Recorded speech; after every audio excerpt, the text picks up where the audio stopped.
part of making a great story memorable is the setting. Through the first few episodes of my Over the Garden Wall deep dive series, I covered the overall story and how well the dialogue fits with the interacting characters. But I think that we, as the audience, enjoy multiple things about the show, and one of them is definitely the artwork in every episode. Bringing back a sense of lost nostalgia, so to say, the atmosphere of the unknown gives off many, many layers of intrigue, mystery, and adventure. So this should be, if I remember correctly, part 2 or 3 of my deep dive series. I haven't recorded in a while, so I apologize for that. I've been busy with other things, but this is our ongoing series of Over the Garden Wall, and just it's a huge appreciation of what this show is all about. So for this time, we'll be delving into the atmospheric themes, pretty much, of Over the Garden Wall.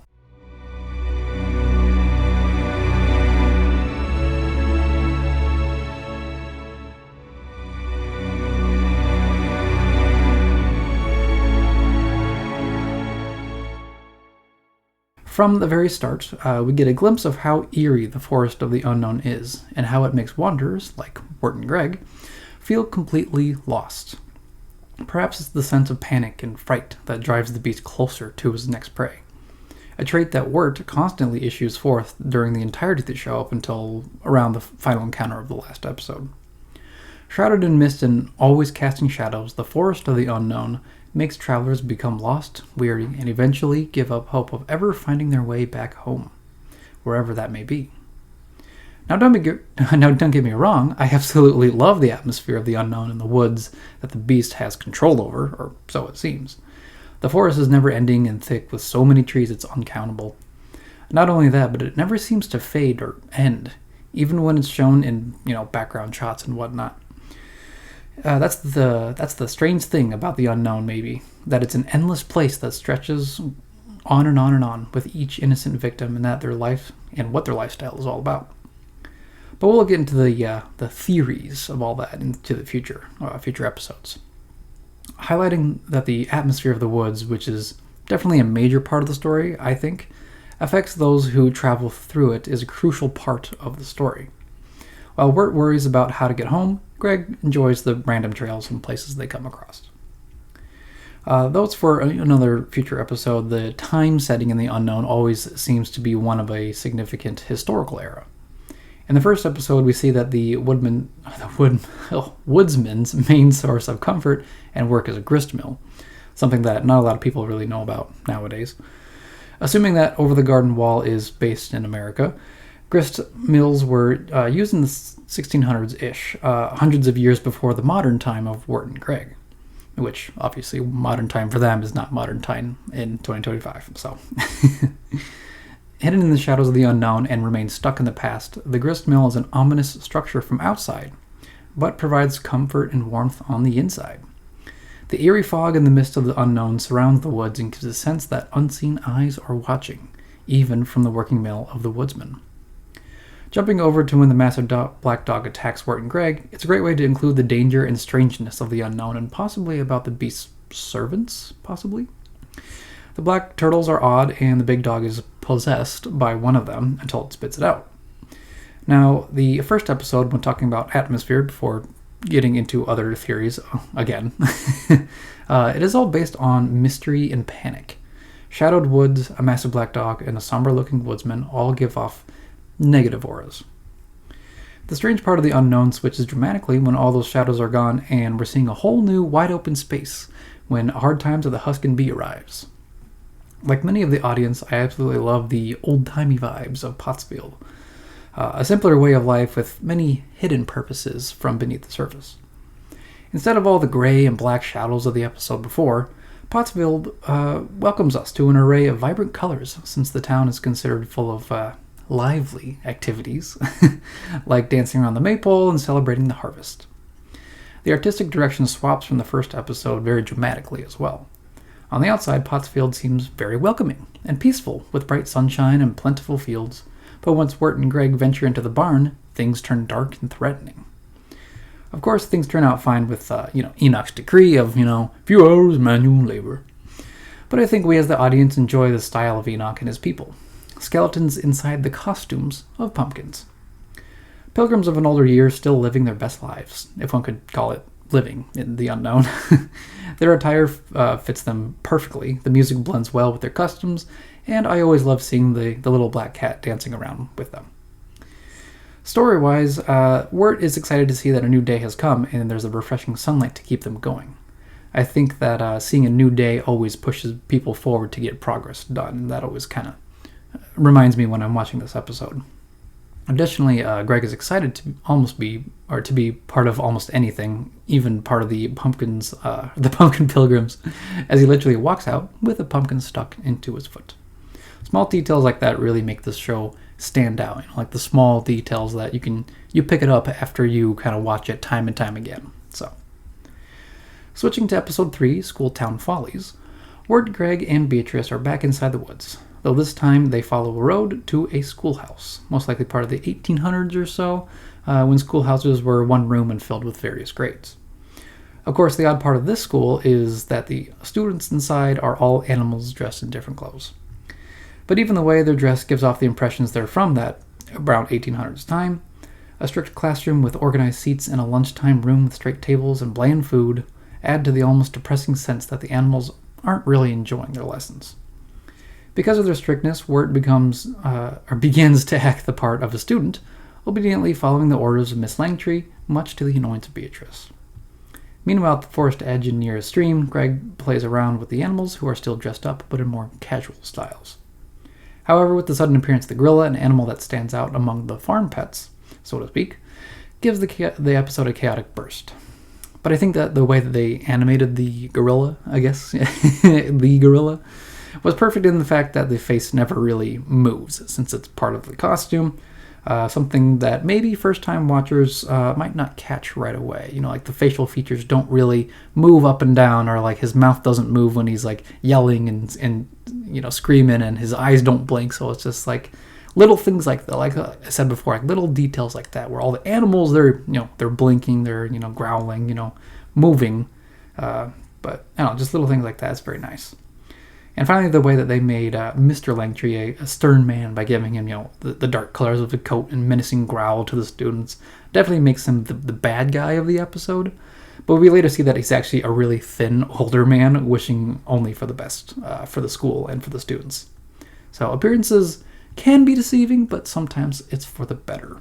Finally, we come across I think a very important episode of Songs of the Dark Lantern. Back into the shadowy woods we go, or our travelers go. This time, Wirt, Greg, and Beatrice have to get out of the pouring rain that already impedes their vision, aside from the nighttime black skies and ominous woods of the unknown. The continuous dark vibes of the woods reminds the audience that the unknown is a much more dangerous place than we really know. Ultimately, Wirt and Greg are going from place to place in order to not stay inside the forest so that they don't become entirely lost. Their luck ends up at a creepy tavern, so as they say, where the people inside are actually incredibly very memorable and friendly once you kind of get to know them. The tavern itself is a wide open place, even having a stage for a small band. Despite the ominous sight of the tavern from the outside, and similar to how the gristmill appeared in the first episode, the settlement is one of safety and refreshment. I think the same idea or concept of, don't judge a book by its cover kind of thing definitely fits in well throughout the show. For example, Wirt is, timid and almost scared to talk with these unknown people in a tavern that, the building looked creepy from the outside. But in the end, the people cheer him on with his accomplishments and give him and Greg a better understanding that the beast is in control of the dark woods at all times. Which, of course, brings me to the obvious thing that we always see, that the beast is always hiding behind trees inside the shadow of the woods itself. So the beast always tries to hide his true self. And so, kind of playing off of the outside and the inside are different things kind of idea is that the beast never wants to reveal his true form because I guess it's...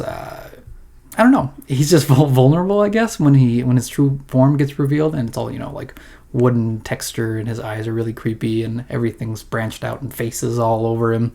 So it's like he's hiding himself for a reason, I suppose, but it's also terrifying at the same time, which is kind of what he plans. He's a very tricksy figure. I was going to say guy, but he's not really a guy. So he's just like an entity. But the whole concept of him hiding in the atmosphere of his own woods is interesting to think about. Now, there are a few episodes in the show that kind of demonstrate some random encounters, and because of it, the Beast isn't really mentioned or considered a threat. One of them is Hard Times at the Husk and Bee, while another is Episode 5, Mad Love, where Wirt, Greg, and Beatrice witness the strange happenings of Quincy Endicott. And since we're talking about the environment here, Quincy's enormous mansion showcases his extreme wealth in the success of his tea company.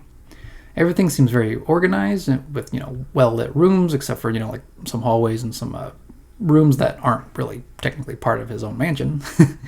Of course, despite his wealth, Quincy seems to be falling into craziness, or madness. Perhaps one of the morals here is that money can't really buy you happiness. He's got fancy clothes, stacks of bookshelves littered with various things, and rooms upon rooms, and yet he's still feeling very alone. Until the end of the episode, of course. Since Wirt and Greg haven't necessarily seen what, luxury life is, seeing Quincy's mansion puts them into perspective of what the rich life could potentially feel like. I don't know, I kind of have like mixed feelings about that one, but yeah. It puts them in a place of curiosity, but doesn't really seem to affect them all that much, because after all, they're only looking for 2 pennies in the episode. Quincy loves to brag about everything he has scattered about the mansion and enjoys boasting what his money has done for him.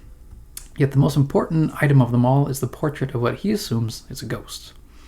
A portrait which he didn't buy or receive or, just get from his own money. It's his personal pursuit in overcoming his own fear, of course through the help of Greg, that he gets his happiness with Marguerite Gray. Interesting how things work out that way. Jumping back into the thick bramble of the unknown, Wirt, Greg, and Beatrice stumble upon the frog-filled boat in Episode 6, Lullaby in Frogland. The first half of this episode is a very fun and quirky adventure. The design of the steamboat, the colors of all the frogs and their outfits, and the organized red band are just perfect when it comes to setting the scene with amphibious characters. Drifting lazily on the river, the music matched with the dapper outfits of the frogs gives us all a sense of tranquility after a crazy run-in with the frog police. Later on, though, we finally get to see who Adelaide is. An old witch who recruited Beatrice to capture kids for her to become her servants. Her house, a small hut with, low light, gives an ominously good representation that she is not only isolated from everybody else, but it's also a place of secrecy and trickery. The entire place is rigged so that Adelaide only needs to pull a few strings and they're immediately captured. Of course, Wirt and Greg escape through Wirt's clever thinking and with Beatrice distracting the witch to the point where she breathes in the deadly night air, ending up literally in a puddle. So, this moment, especially as a viewer, gives us the sense that not just the Beast can be a villain in the story. And with that being said, with Episode 7, The Ringing of the Bell, continues to kind of layer the depressive situation that Wirt and Greg end up in. And it kind of highlights more or less the depressive state that Wirt is in. That same gray and black surrounding of the unknown increases, not to mention the rain that's pouring down on them. Wirt and Greg are now completely lost and without help. The environment and the deluge definitely pair with that. To add onto the whole, villain aspect, it's interesting to see a spirit possession in this show, with Lorna being possessed and Auntie Whispers actually being the one taking care of her, despite the accusations of Wirt. Again, the theme of judging people at first glance comes around when Wirt and Greg think that Auntie Whispers was the people eater all along. I think this episode is the scariest episode of the whole show. I think from the design of the possessed Lorna, which is terrifying if you pause it at the right time, to the, the facial decisions or even the dialogue of Auntie Whispers. Again, surrounded by fog and rain in the middle of the night, the house is certainly creepy from the outside.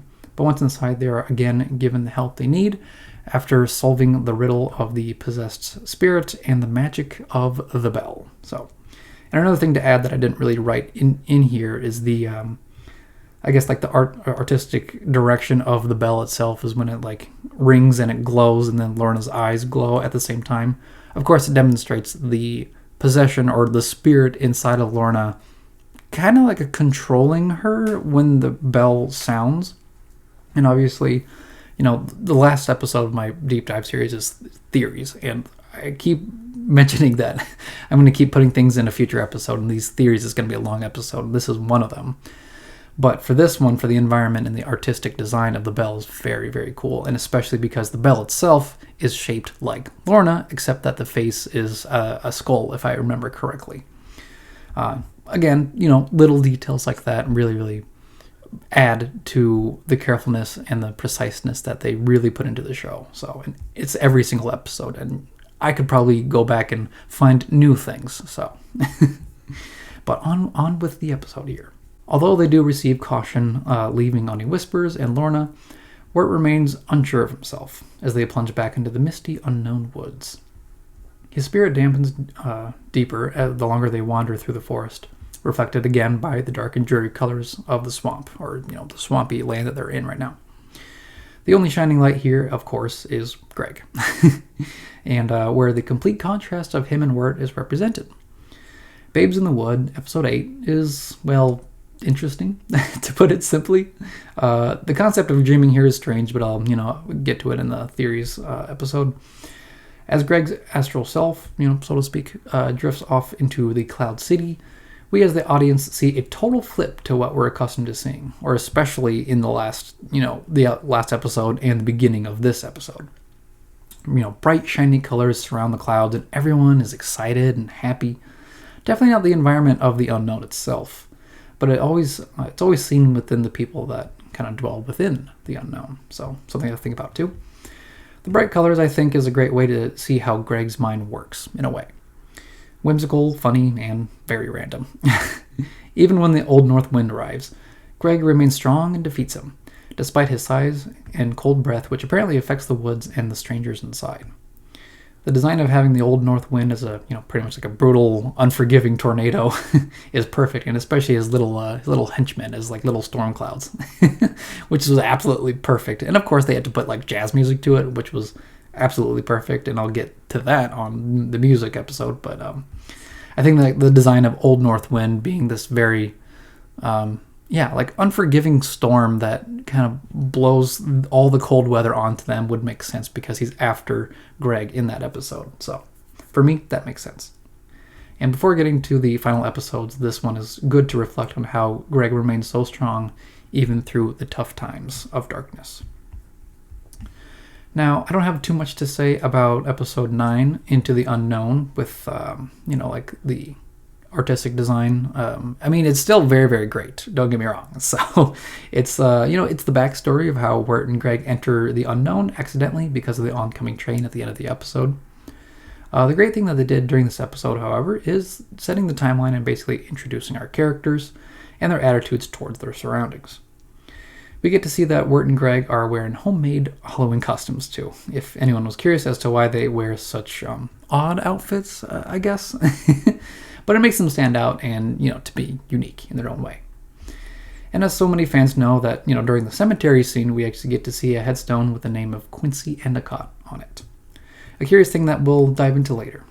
In the last part of this episode, Wirt is basically on the brink of death when he falls into the frozen pond after realizing that Greg went somewhere and was lost. The snow and the cold inside the already confusing woods of the unknown adds to the mortal peril of the adventure. And also adding to that as well, which I keep reading this and I kind of think of more things I could have added, is that the end of the episode is pretty much Beatrice trying to literally fish Wirt out using the boat with the fish that is fishing on the pond, if that makes sense. But the way that it's all kind of like hazy and like her voice is all muffled and things like that,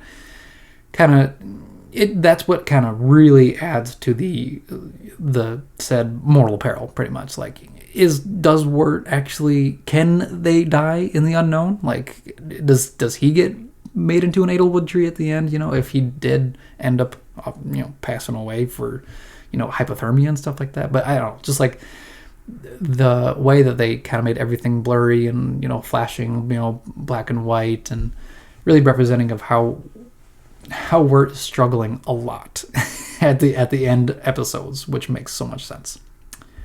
But finally, we get to the last episode, The Unknown. Now that the snow is piling heavy through the woods of the unknown, the danger is at its peak, and where the beast is at its strongest. Personally, I think the season of winter puts a lot of things on hold, including the process of growing things into life.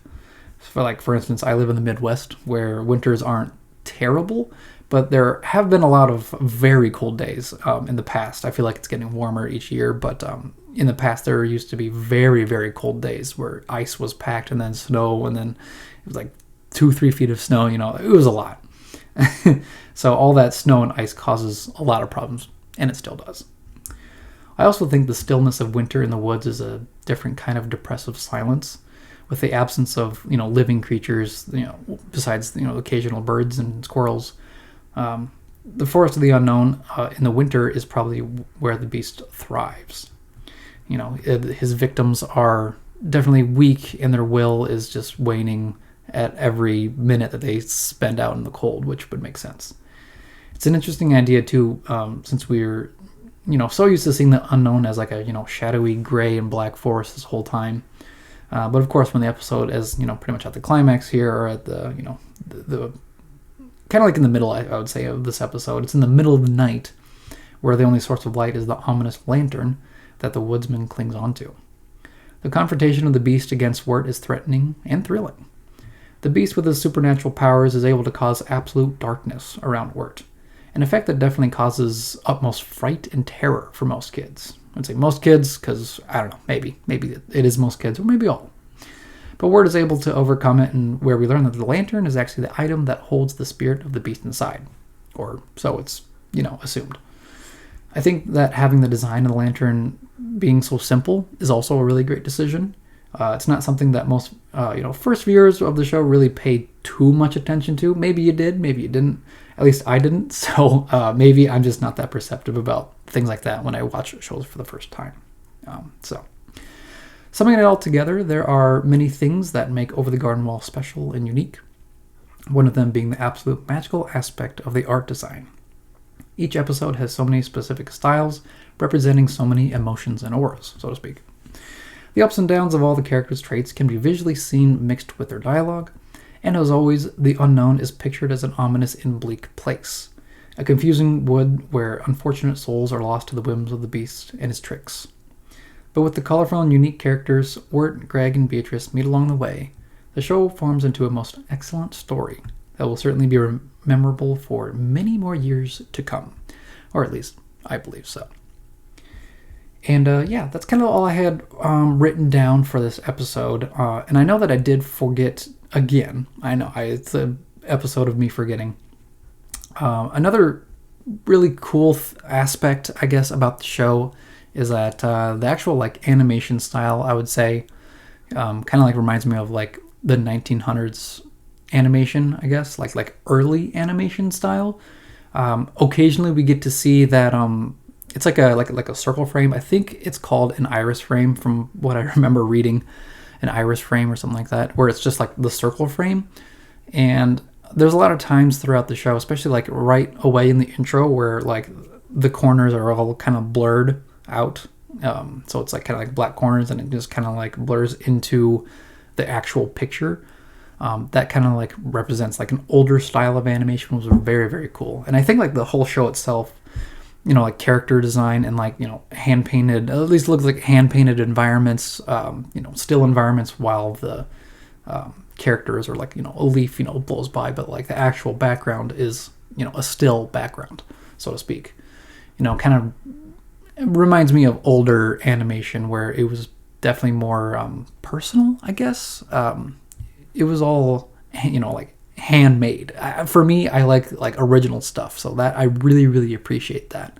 And especially those circle frames. I don't know why, it just it makes me think of antique stuff, vintage things. And maybe that's why a lot of people also enjoy the style of Over the Garden Wall, because it's just unique. It's not I wouldn't say not like all the modern shows now, but with 3D animation and whatnot. Sometimes it's good to go back to that 2D style.